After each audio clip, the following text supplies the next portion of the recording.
Hi, everyone. Welcome back to Mama Genius Hub podcast.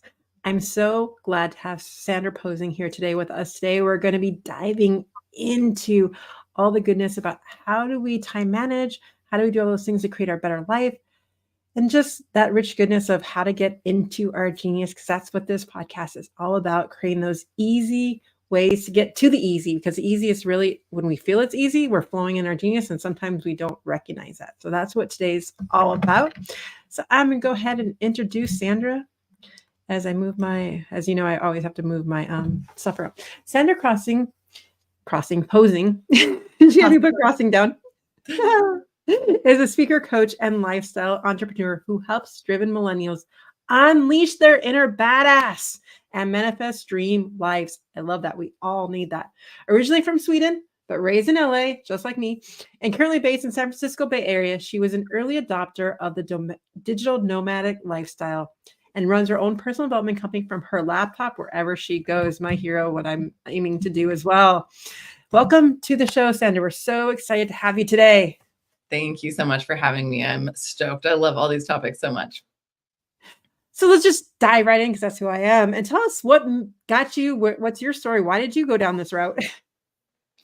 So I had kind of a long and windy road. In a lot of ways, I am such a believer that kind of like your mess can become your message in a way, and our life struggles can become some of our biggest gifts and our biggest like lessons for ourselves, but then also the things that we can help other people with, especially those of us who maybe have leanings toward being like the healer types and all of that. So I was born in Sweden. I have a Danish mom and a Swedish dad, and I moved to LA when I was 5. So right off the bat, I was like living this international lifestyle because I was going back and forth visiting my Scandinavian family and then growing up in LA. And for anyone who's grown up with 2 cultures, you know that very much informs your identity. So it's like, I've always felt when I go back to Scandinavia, I feel very American. And when I'm here, I feel very Scandinavian or very European. So it's just this really interesting, like I was always like, at least two sides of me, and then many, many more too, because I ultimately became like quite the people pleaser, which meant that I was like a chameleon and could fit in anywhere and just morph into anything. And I thought that was like my greatest strength for a while until I realized it was maybe one of my biggest challenges too, was overcoming that. So it was a long winding road, but I eventually found my way to UCLA where I studied anthropology. I had zero idea what I wanted to be when I grew up. I was watching like all my, very high achieving classmates from high school go off to pursue being a doctor, lawyer, engineer. I went to a pretty like prestigious and it was a public school actually, but like just a competitive school with a lot of pressure from the parents, very achievement-based paradigm. So like watching people go off on these,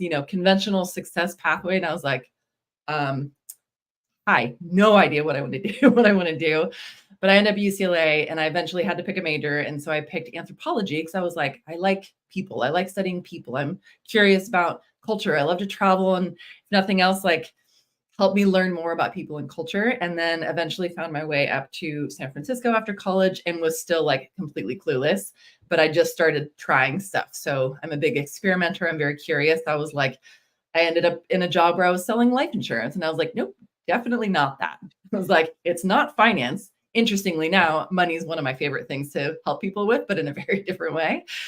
And, tried a lot of stuff in the service industry. I worked at a lot of startups randomly because I have a kind of a nerdy side and I love hanging out with really smart, like computer programmer types. So I just kept ending up at startups.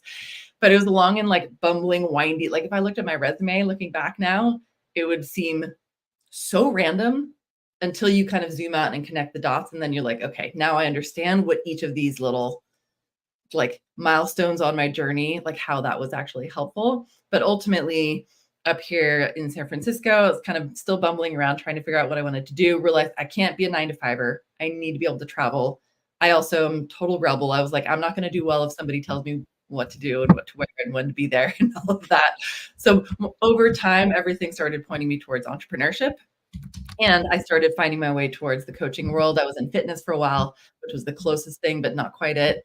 And then in the fitness world, I started meeting coaches since they're kind of like adjacent industries. And all these coaches seemed to really love what they were doing. And I was like, I need to love what I'm doing. I can't just do a paycheck thing. So I sat down every coach I could find and like interrogated them. I was like, I'm taking you to lunch. Tell me everything. What's the secret? And I was like, they all not all, but most of them that like really loved what they did and they were kind of living on purpose and they were honoring their passions.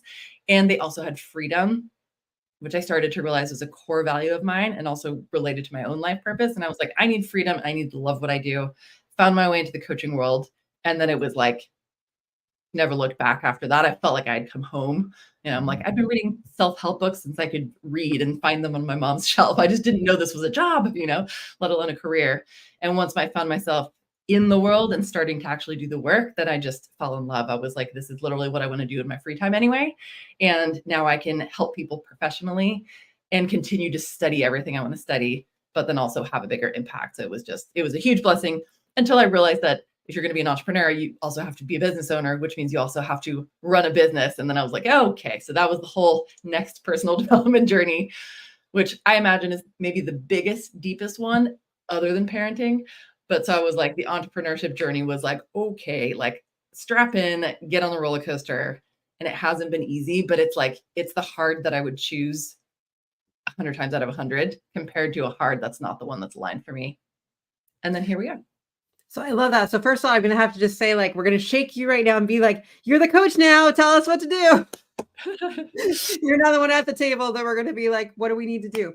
But I love how you pointed out, like in your journey, how like you didn't see where all these dots connected until you look at things in retrospect. I think that's true with a lot of us. Is like, as you said, like here the finance piece comes into play when we actually look at things in retrospect. And I felt the same way too, because like our lives seem sort of random till like we see that picture when it all comes together. And as we start to go deeper into who we are, that's when the picture starts to come really alive. And we're going to dive deeper into that and how to do that for each of us.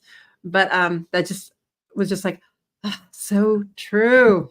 I just wanted to breathe that in because it's like all of us listening right now. I mean, if you're feeling that anxiousness or something like you don't have that purpose, sometimes it is that we do have to take that step back and look in retrospect rather than in the moment at times and see where have we been to see where we're going.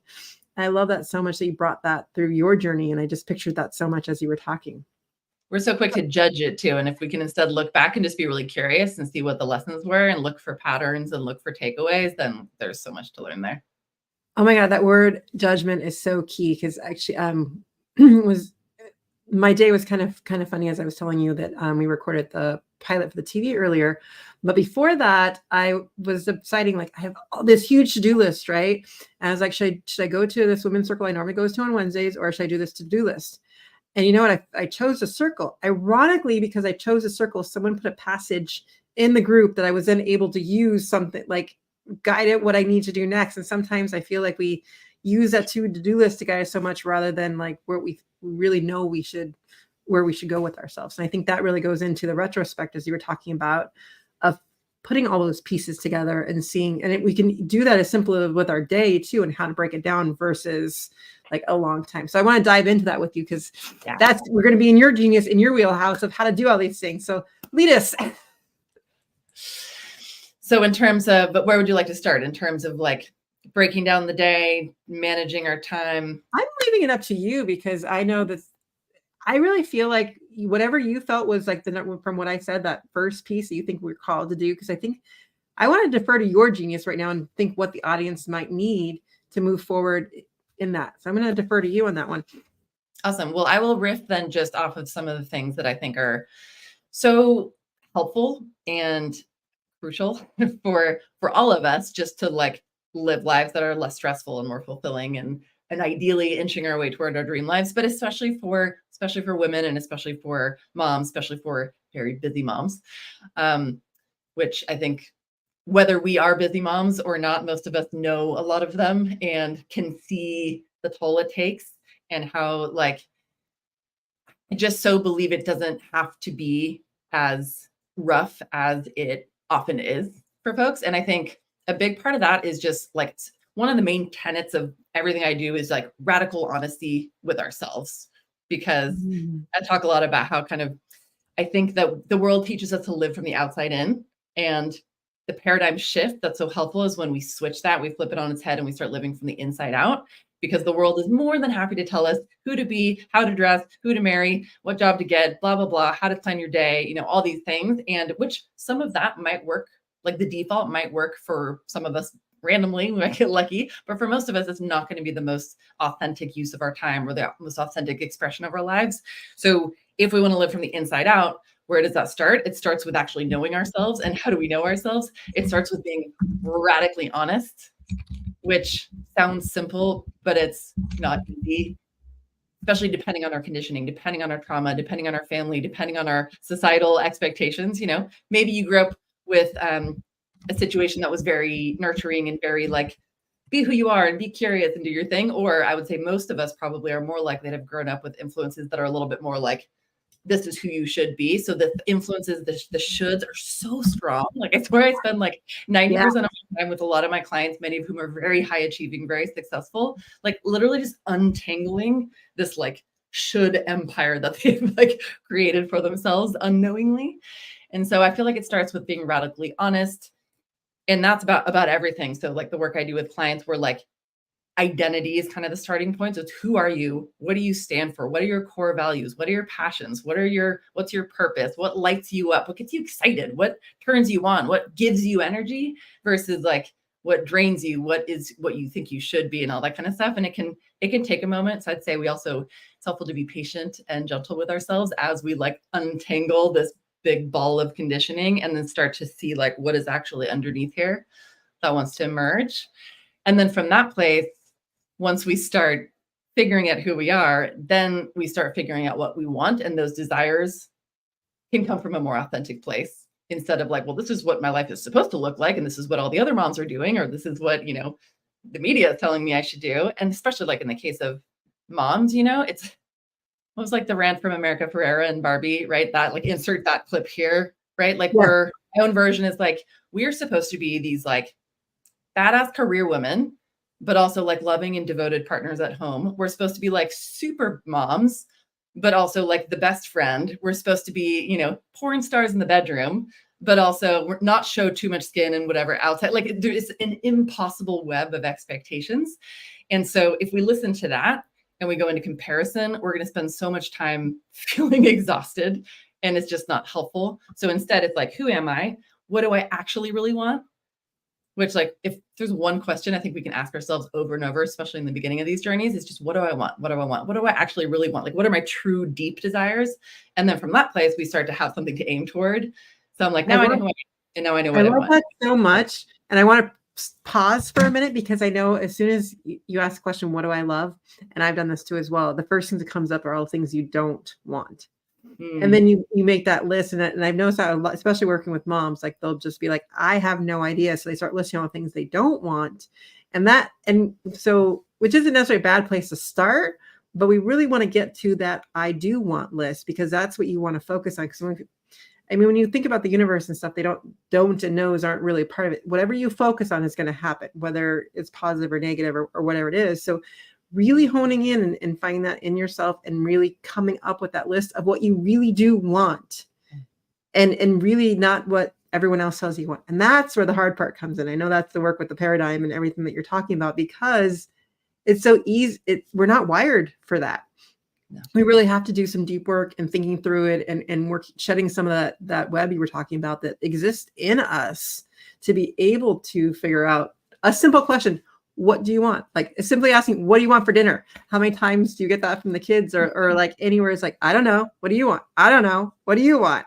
But the more we start to ask ourselves, as you were saying, I love that, just focusing on it as much as we can to answer it as much as you can. Just one answer a day keeps you moving forward to be able to actually figure that out. And sometimes it's about giving us permission to even have desires, like, right? Like take an overextended busy mom who is very busy caretaking everyone else and putting everyone else first and people pleasing and doing all the things that so many of us like would easily fall into. It feels like this like radical act of rebellion to actually even want something, whether you act on it or not. And yet it's like, it seems counterintuitive, but it is actually the best thing you could do because it's the happier we are, the more healthy and grounded we are, and put our own oxygen mask on first and insert, 1 million more trite metaphors there, but they're all so true, right? It's like the more we honor who we are, the more we can give from a less depleted place and a more full cup. And like, when we actually start daring to want what we want and allow ourselves to think about it and allow ourselves to chase that. So I'm like, now I know who I am. Now I know what I want, which by the way is like always a work in progress. It's not like we figure it out and then we know, right? It's like the more we get to know ourselves, the more we figure out about what we want, the more we allow ourselves to want, the more we can be more clear about that. And then, so then it's like moving toward it. And then the work becomes, as we're moving toward it, not everyone will understand and not everyone will be on board with us suddenly chasing these goals and dreams, especially if we were maybe doing a lot of caretaking and didn't have boundaries before. So that brings in like a whole new skill set for, I would say, like the majority of my clients that I've worked with, the majority of whom are women, had what I would call like weak sauce boundaries to begin with. You Ooh, know, I like that. Yeah. we're not taught how to do that. And we're so afraid that if I set a boundary, that I'm being mean. If I set a boundary, I'm going to disappoint someone or hurt someone. And actually, to pull from Brene Brown's work, the most generous people in the world are the most boundaried. And if we think about it, like if I actually communicate my boundaries to someone, it makes it so much easier to be with me and to support me, whether it's a partner or a friend or a colleague or a kid or grandparent or whoever. And yet we're so afraid of doing it. So to me, it's like, that's a whole skill set, is like learning how to, well, figure out what the heck your boundaries are in the first place, which is like answering the question, what am I available for? What am I not available for? What is acceptable to me? What is not acceptable to me? And that can be everything from like my personal space to time to money to whatever. And so it's like figuring out what they are, daring to actually say them out loud. And we can start small with like little ones and then work our way up to the big scary ones. And then like reiterating them, broken record over and over. And we don't have to be mean. We can be kind and respectful and compassionate and firm and loving, but still set boundaries. And then we get better and better. And it's like we're learning a whole new language and like figuring out how to do it. And then we can not only set boundaries, but also start like asking for what we need, making powerful requests, which is like actually the best gift you can give to someone. You know, like otherwise, let's if we're talking about a partner, for example, you're like, you're just supposed to know what I want. How did you not? And it's like, how are they supposed to know? They're not a mind reader, you know? They didn't receive a manual when they got with you about how to treat you in every department, in the bedroom, in the kitchen, and the wherever, you know? So it's like, it's actually just kind and compassionate and respectful and helpful to say what we need, say what we mean what we say what we need, make requests, set boundaries, and do all of that. But it's also scary and it can create a little bit of tension. So it is like a whole new language. Well, I mean, it's learning how to have those uncomfortable conversations with them. And I even think about my son, who I will use a phrase like, I'm not a mind reader. He reminds me so much of myself, as he hates having like to answer like what he wants. He wants to make sure what he wants is going to make everyone else happy. And so I'm like, no, I just want to know what you want to do. Your sisters don't need to know about that because we're planning something for this weekend. I'm like, it was your birthday, like for you. So I don't care what they want. I want to know what you want. And I see that in me, in him. And then I look at that in response, as you're saying that, about like, then how am I expecting my husband to guess what I want if like I'm doing the same thing with my son? And so I feel like they're such a good teacher for us in terms of how we identify with ourselves when we look at it that way. And I use it because it feels like I'm triggered by it, but then I'm also at the same time looking into it as, what can I learn from this about myself as well? Because I see that you see that mirror, that reflection, because they do reflect you so much in that. But I love how you're just bringing that back all together and setting those boundaries. And again, it leads to those uncomfortable conversations, which I think we're going to have to dive into. And I'm going to have to bring up, you brought up Brene Brown, which I love to death too. I'm going to have to bring up Gwendolyn Doyle, who puts it that when you want to disappoint someone, the only person you should be disappointing is yourself. I don't care who else that you disappoint. If you're not being honest and true with yourself, that's when the feelings and the problems all align. But they will notice your boundaries. The kids will, everyone around you, once you start setting them, will eventually start. And even if they're not respecting them, you're setting them. So it's you stepping up into your own power by setting them, regardless of what other people do. One of the things that I learned in a leadership training a million years ago that really stuck with me was the concept that we're always training our world. And just the elegance of that phrase, like you are always training your world. Sometimes you're training your world by telling them specifically, explicitly what your boundaries are. Other times you're just training your world by what you're modeling for your kids, or what you're saying yes to or no to your colleagues or your friends. And it's like, even just the way, the things that we're available for, like energetically, it's amazing. You know, like you take somebody who maybe is people pleaser and has weak boundaries, and they tend to get taken advantage of. They tend to get stepped on because they're putting out like sometimes verbally, but oftentimes just like a doormat energy. And I know because I was one, you know, and then you take us, you know, look at the people in your life who are, you're like, wow, she's this badass, empowered, confident. And it's like, she doesn't even like get any haters. She doesn't get people trying to take advantage of it. And it's like, she doesn't even have to say anything. She's just energetically not available for that. And it's amazing what just the intention internally that we hold and what we know to be true about ourselves, like that creates an impact that's this invisible but powerful impact, and people can feel it. And so it's like we may as well always be training our world. Well, we're doing it anyway, so we may as well do it intentionally, and we may as well do it consciously. And then that gives us time and energy back too, because we're not wasting all this time like doing all this weird conversating about things that are like just a waste of time. So let's take it back a minute. So we have a busy mom who is just lost in what she's doing, unsure. Where should she start? Where's the best place to start to figure this stuff out, to figure out who she is? Well, so there's kind of like some different buckets, I would say, in terms of the who she is. I would go to what I would just refer to as identity work, which is asking yourself a lot of self-reflective questions. There we go. Or working with a coach, or journaling, or, you know, there's a million different ways you could do it, meditating, mindfulness things. But it's like slowing down, tuning in, getting curious enough about yourself to figure yourself out. Like, who am I? What do I want? What I stand for, values, things like that. And then when it comes to like moving forward in a way that also feels more authentic and aligned, I think it's helpful to turn down the noise coming from everything else too. Like a lot of, so when I see really, and it could be busy moms, or it could be, you know, overwhelmed career women, or who, like, however you're overwhelmed or stressed or full in whatever shape or form, can we turn down the dial on the noise? Which for me, I'm such a huge fan of, like, I'm a little bit of like a time management geek and like life hacker person. So anything that will simplify or like automate or delegate or eliminate, and just to like take, because we're being bombarded by noise and information and shoulds and stress and, you know, the news and social media and all this stuff all the time. So no wonder we don't know who we are or what we're doing or what we want, because it's like, you know, it's like 20 different loud radio stations blaring at you at the same time. And so to me, I'm like, if we can, even to be able to do the inner work, we need a little bit more calm. And I'm like, so where can we turn down the noise? And I think we can turn down the noise by seriously simplifying our environment, decluttering, letting go of things that are not actual priorities, but things that are just, we're like, I don't even know why I do this thing. It never occurred to me to not do it, you know, or like, so it's like turning down the dial on all of the external noise so that we can hear our internal guidance. So it's this combination of like, what are you doing to declutter and simplify your external world so you can tune more into your internal world? Now you got me curious though, because you mentioned earlier about how when you start to change and the people around you and setting those boundaries, now I've noticed that as well, it can be problematic as people start to see you, like you change, but then the people necessarily around you don't necessarily find that energy or however you want to put it. What are some suggestions you have to not sink back down and start people pleasing to get right? You know what I'm saying? Yeah. So I think it takes a lot of awareness. And I think the more that we can just be practicing awareness to even like notice what's happening in ourselves and notice our impact on people. And so the awareness is one thing, which can come from, you know, mindfulness practices, or even just literally like pausing a couple times a day and being like, okay, where am I at right now? What am I thinking? What am I feeling? Like, I love the question, like, where am I at?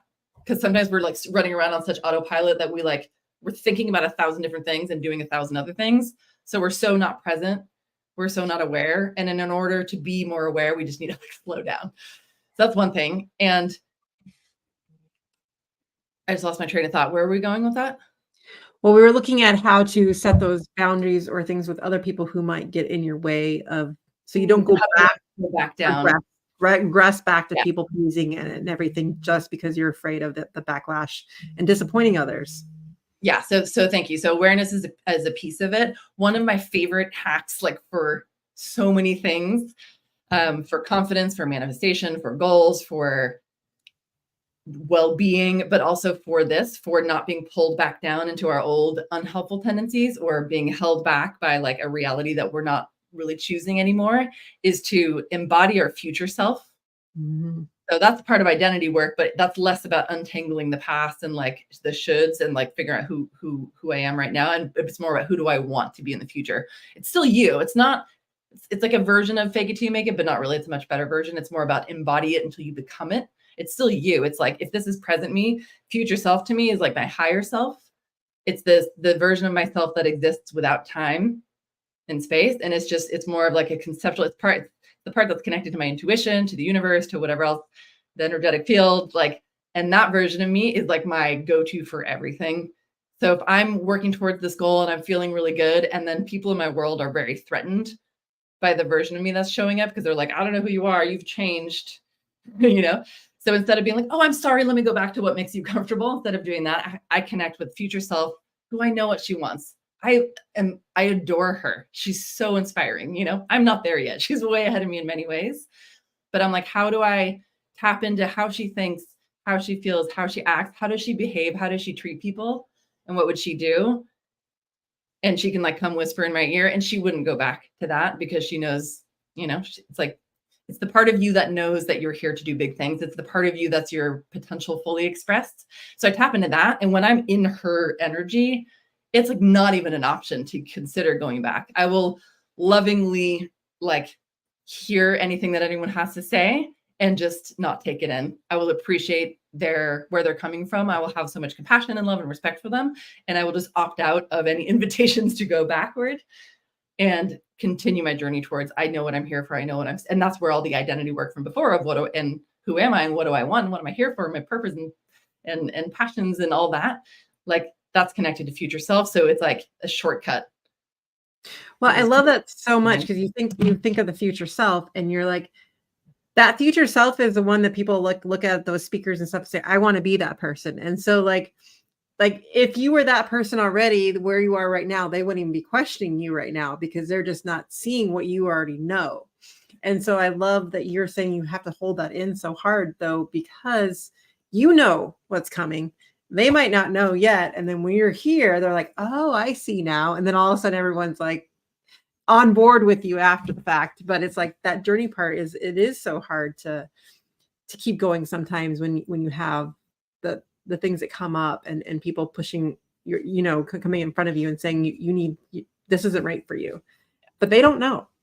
And that's when that's letting go of needing other people to understand. It's letting go of trying to convince them or any of that too. It's like everyone's on their own journey and like letting them be on their own journey and not trying to predict or control anything. It's like, we can't control it anyway. It's other people. So it's like, I just want to respect and honor where everyone is, stay in my lane, and then interact with people with as much like integrity to who I am as I can at any moment. And like, sometimes I will need to turn down the dial on or put more space between a relationship if it just doesn't feel like it can be supportive of where I'm headed, and that's okay. And it's like lovingly, like just letting that go and hoping that maybe they can come join in their own version of it. Right. And I love that. And I love that, like the idea of not pushing someone else when they're not ready, but then just because they're not ready doesn't mean you can't find people who are in your sphere right now and finding new people, because there's so many, you know, finding those different levels. Once your energy starts to change, you start attracting that where you're at, and then even higher than you, which helps you keep growing. But sometimes we do have to release and set those boundaries and release people from where we're at right now, which can be really, really hard. Yeah, absolutely. There was one other question I wanted to ask you before we go into our big 5 questions, but it just kept popping into my head as we were talking. I'm like, I have to bring up the idea of time, because especially being busy moms, everyone's like, I don't have time for it. And for me, I feel the more I go down this route, and as you said, you slow down to go faster, because time is such a construct. Like, for instance, as I was saying earlier about going to the circle this morning, I thought in my head, I don't have that 45 minutes to go to the circle. However, because I chose to go to it, I just gained a whole 35 minutes from that thing that someone else found that was presented to me because I went. And so I feel like that idea of time is such a construct. And I wanted to know your take on that as well. So I love the time topic, and I like looking at it from sort of 2 different buckets. One is the very practical side, and one is more of the like mindset, energetic side of things. So on the practical side, I love anything that's like systems, organization, simplification, automation. Like one of my goals this year is to have my business be like the most automated, streamlined, simplified thing that I could possibly create. And, it's like apps are fun. And I joke around, I'm my own boss, but I joke around that my real boss is actually Google Calendar, because that's how it's like I live and die by my Google Calendar, and I'm like an inbox zero person. And I use Things 3.0 as my to-do software. And it's like, I love all that stuff. That stuff is great. All of the, time management experts and gurus out there will preach all these different techniques, the Pomodoro technique, the this, that, and I think that stuff is great if we have energy to work with. If you are running on fumes and are like mostly depleted most of the time, all the time management techniques in the world are not going to be very helpful, because you have like 1% energy and you're like, should I divide my 1% between 1,000 different things or 999 things? And then you're just like, that just made me tired even thinking about it, right? So I'm like, yes, do all the like apps and that kind of stuff if you have energy. If you don't feel like you have a lot of energy, start there. And that's where I'm like, so I have an exercise I do. It's so simple. So a lot of the stuff I give clients, I'm like, this is stupidly simple, but it's actually really helpful. So bear with me. But I have them do an exercise where they just write a plus column and a minus column. And in the plus column, they write anything they can think of that increases their energy. And in the minus column, anything they can think of that drains their energy. The goal is obviously not to like cut out everything that's in the minus column, because maybe there's like my 9-to-5 job, my boss, my kids, my partner, you're not gonna like cut out a bunch of stuff that you've committed to. But it's just to start noticing, like, where can I just start tweaking the dial? So imagine it's 2 dimmer switches. Where can I turn up the dial on what energizes me, or where can I turn down the dial on what drains me? And it is amazing the number. I've done with this again with a lot of like high achieving kind of corporate type clients. And a lot of them work really busy jobs, and they're like, they can't necessarily, not turn in their deliverables and things like that, but they can, let's say, find, like, I had someone who realized she loves painting and had been like longing to paint for literally decades. And she was like, I don't have time. I have no canvas. I don't have any of that. And then all she did was sign up for one virtual painting workshop or something during the pandemic. And just like starting to honor that is like, even just clicking the register button was like, so I feel like the tiniest amounts of like 1% shifts toward honoring a passion, towards any kind of self-care. I'm like, radical self-care is the way, but working our way towards that in a realistic way for each of us, Like, I'm not going to cancel everything and just get massages all day, but self-care can look like also just stepping outside and taking a 5-minute walk around the block just to get some fresh air in between Zoom meetings or whatever it is. So it's I love that so much. Just tiny things over time. I like that we don't have to, like, it's not all or nothing. And I feel like sometimes when we start something like going to the gym, I got to go for an hour and a half tomorrow, every single day, forever. Yeah. But it's like, I think it was Atomic Habits where they're like, just start the habit and stack it. So even if you go to the gym for 5 minutes just to get into your routine, to get up to it, and keep working your way up until you get to a half an hour, or until you get to it so that it is ingrained in you rather than just all or nothing. And I feel, especially with moms, it feels like sometimes it's that all or nothing. Yeah. Or like, I'm going to start eating well. And then you mess it up 2 minutes into the first day. And then you're like, oh, see, I failed. I can't do this. And then you just give up, It's like, no, it's a practice. It's like a yoga practice. It's a breathwork practice. It's a meditation practice. You literally just keep practicing all the time, and then you get better. I love that so much. And yeah, so it is small choices that you're making each day. And again, it's find the one that works for you, because meditation doesn't, I feel, works for everyone, but that's just my opinion. But I know some people just don't even want to give it a shot. But then try exercising, or try a walk, or try something that is going to release stress from your mind that focuses on you. So on that note, we're going to dive straight into our 5 questions. Sweet. And so we have, our first one is, share your favorite book or resource that has had a significant impact on your own personal journey. Can I share 2? Sure. Okay, so my favorite book, or one of my favorite books, is You Are a Badass by Jen Sincero, because she takes like the broad strokes of personal development and delivers them in a really tight, compact formula of one book in such an accessible way. A lot of personal development and self-help like feels cheesy. It's like it was written 150 years ago by like a white guy who would be pretty cringy right now. She's modern, she's funny, she's sassy, she's snarky. So I get a lot of people who are new to personal development, new to coaching, new to that. And I'm like, start with this book. It's like a good entryway to this work. And then my other favorite resource is Amanda Francis, and everything under her umbrella. She also has a book called Rich as Fuck. And she also sorry, internet, if I'm not allowed to say that on social media, rich AF. And all of her work, her courses, her podcasts, her social media, just the way she looks at the world is like how I want to see the world. I hear her talk or I see her writing and I just see how she lives her life. And it's like so playful and so fun and so grounded in self-worth. And then from there, like so much abundance gets created from that place of just deep, true self-worth, not arrogant. Anyway, that's a long answer, but you're a badass and Amanda Francis. Well, I love that you said so playful, because I think sometimes we take things so serious.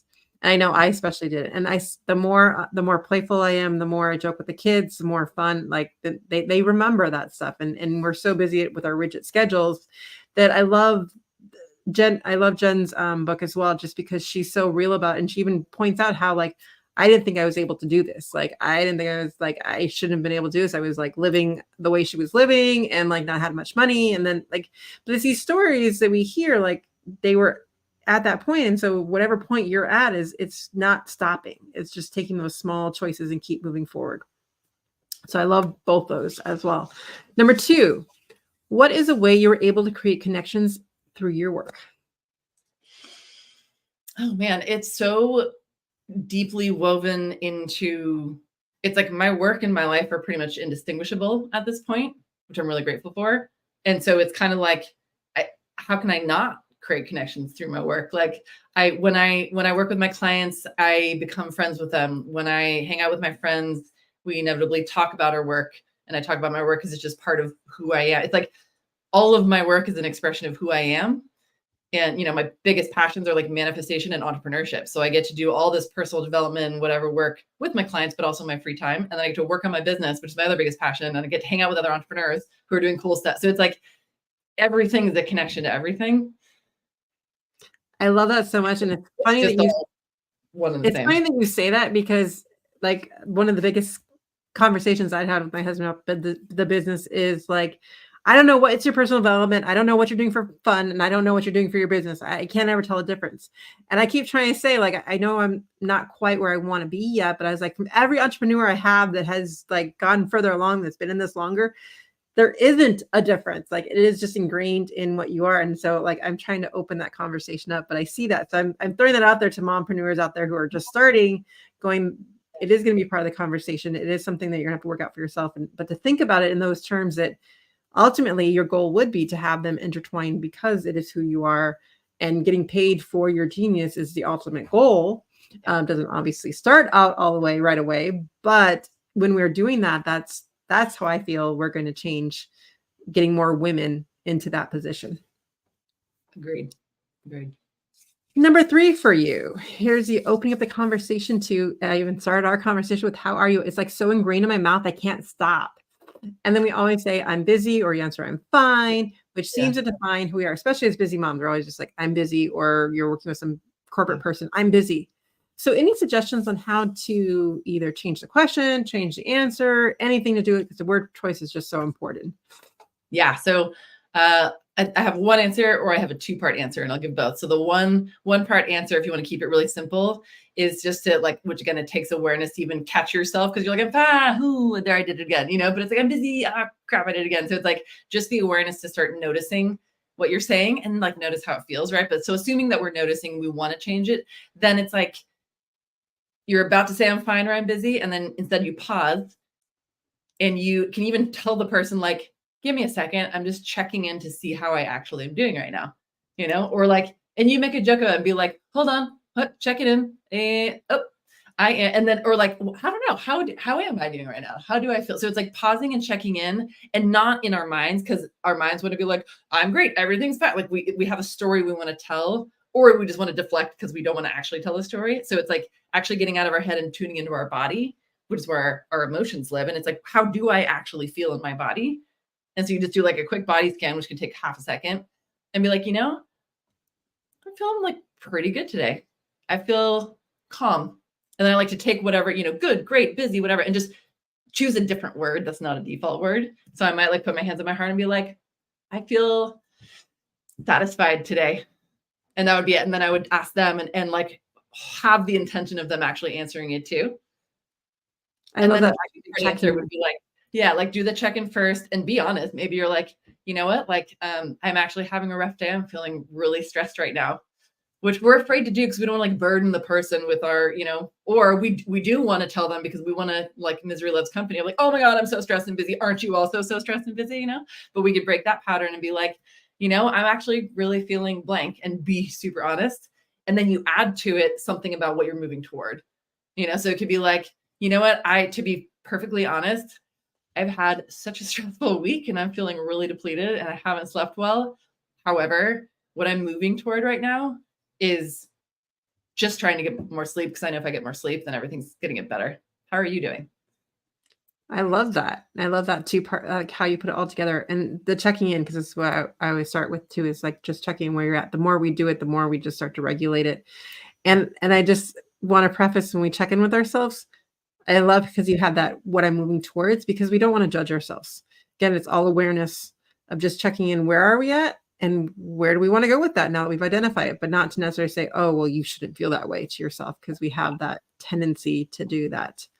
So number 4 for you, it's describe genius, what genius means to you, and how do you feel when you live in your genius? To me, our genius is, my word for that would probably just be our authenticity. It's like, your authenticity is kind of a vague general term, but I think it encompasses all the things that are just so, it's like part of your true essence. It's when you are showing up in, I think when you're in your genius, can tend to mean like, what are you doing as your contribution in the world, your work, your career, your business.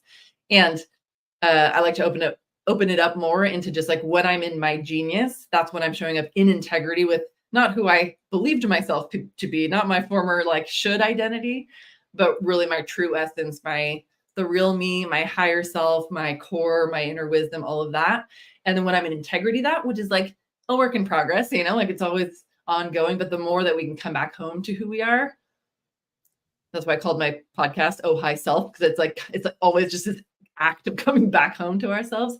And when we're there, that's, I think, when we have more access to our genius. I think our genius is, again, it's like when there's so much external noise, we can't even find it or hear it. But when we turn down the external noise and turn up the dial and tune in, we're like, I'm like looking in my shirt, because it's like, it's like, where is it? Oh, it's all here, but I can't hear it or haven't been able to hear it. But when we tune in, it's like, that's where we have access to our strengths, our gifts, our talents, and our passions, and the things that light us up. And when we actually honor those things, like, magic happens. And what it feels like in my body is relaxation.